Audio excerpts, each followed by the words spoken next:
Alors mon cher ami, si tu fais du Google Ads, sache que tout simplement, il faut que tu utilises la bonne stratégie d'enchère. Tout simplement, j'ai beaucoup d'élèves qui viennent me voir en coaching, ils arrivent à faire des ventes, mais ils n'arrivent pas à passer au niveau supérieur. Tout simplement, ils n'arrivent pas à stabiliser le résultat, à scaler.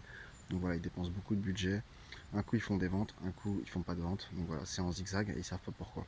Tout simplement, j'ai des élèves en coaching, je te fais une étude de cas rapide. J'ai un élève qui est venu, donc il est en stratégie donc d'achat, donc de vente, donc objectif par défaut d'optimisation du compte, donc en conversion achat.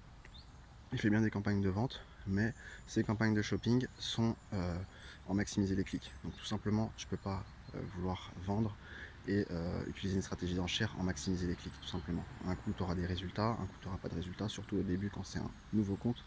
Donc tu vas avoir une vente par-ci par-là et tu vas pas comprendre pourquoi. Tu vas penser que tu arrives à vendre, oui, mais le lendemain, tu vends pas et tu dépenses toujours autant. Donc tout simplement, ça vient des fois de la stratégie d'enchère. Donc voilà, surtout quand c'est un historique de compte qui est vraiment très jeune, un nouveau compte qui n'a pas vraiment de données. Au début, ça sert à rien d'utiliser le maximiser les clics, surtout si tu veux des achats. Ce serait dommage. Donc voilà, le ROAS cible, tu peux pas l'utiliser au début, surtout en shopping, parce que tu n'as pas assez de conversion, de valeur de conversion, donc tu peux pas le maximiser encore avec le ROAS cible, parce que tu n'as pas assez de data. Il faut un minimum de 30 conversions, de 30 achats sur le compte, donc tu pourras pas utiliser cette stratégie-là. Et donc voilà, si ton objectif c'est de vendre tout simplement, je te conseille d'abord d'utiliser la stratégie d'enchère, tout simplement au CPC, optimisé pour la conversion.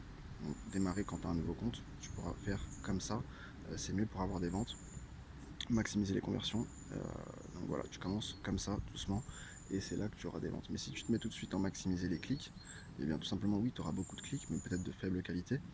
Et un coup tu vas vendre, un coup tu vas pas vendre, voilà. Donc si tu veux des clics, tu auras pas, t'auras du trafic, mais tu n'auras pas de vente qui est ton objectif principal de conversion, donc de vendre.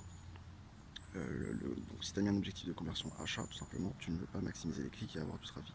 Donc tu veux des stratégies d'enchères qui sont pour l'achat, pas pour le trafic.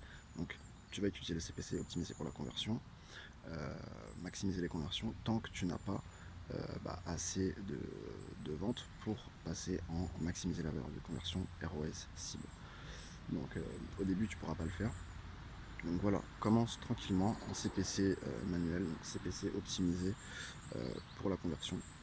Et de là, tu prends petit à petit des ventes. Tu auras peut-être au début moins de clics. Ça va te faire une moyenne de combien de clics il te faut pour avoir une vente.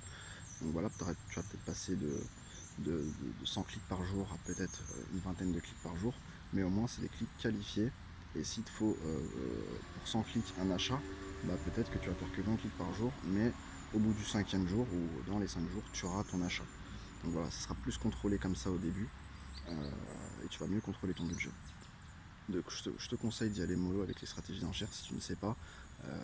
Voilà, tu vas devoir déléguer ça ou vraiment apprendre pour ne pas faire n'importe quoi. Comme j'en vois qui ont vraiment beaucoup de campagnes, mais des campagnes à 5-10 euros. Donc au final, ils ont que 5 ou 6 clics par jour par campagne, donc c'est inutile. Soit tu mets du budget, tu fais plusieurs campagnes, tu mets du budget en conséquence, soit si tu n'as pas de budget, ça sert à rien d'avoir 10 000 campagnes. Il vaut mieux avoir qu'une seule campagne avec tout le budget concentré dessus et plutôt que d'avoir 10 000 petites campagnes à 5 euros. Donc voilà, les 10 000 campagnes à 50 euros, au début en testing en tout cas, tu n'auras pas le budget pour assumer ça. Donc voilà, tu vas vraiment couper tout au bout de 24 heures parce que tu n'as pas de résultat, mais tu auras dépensé 200 euros, donc ça vaut pas le coup. Donc il vaut mieux garder, y aller petit à petit, 20 par 20 visites, 50 par 50 visites, 100 par 100 visites, mais tu gardes un CPC optimisé, tu contrôles tes conversions, tu contrôles ton trafic, et puis voilà, il vaut mieux garder, donc comme je vous ai dit, une campagne avec le plus gros du budget dessus, et l'optimiser dans le temps. Voilà, optimiser la campagne dans le temps. Et donc tu commences voilà, avec une campagne à 20-25 euros. euh, et, puis, euh, et puis voilà, ce sera beaucoup plus optimisé. Surtout si tu prends un CPC optimisé pour la conversion, comme je t'ai dit. Donc surtout si tu as un petit budget aussi, il vaut mieux garder une seule campagne où tu concentres tous tes efforts dessus Voilà, quand tu as un petit budget, c'est le mieux à faire et commencer, comme je vous ai dit, avec un CPC optimisé pour la conversion, ça sera toujours mieux d'y aller progressivement et de prendre conversion par conversion. Euh, vous allez être beaucoup plus, vous y retrouver beaucoup plus rentable au niveau du budget et des coûts, vous le verrez.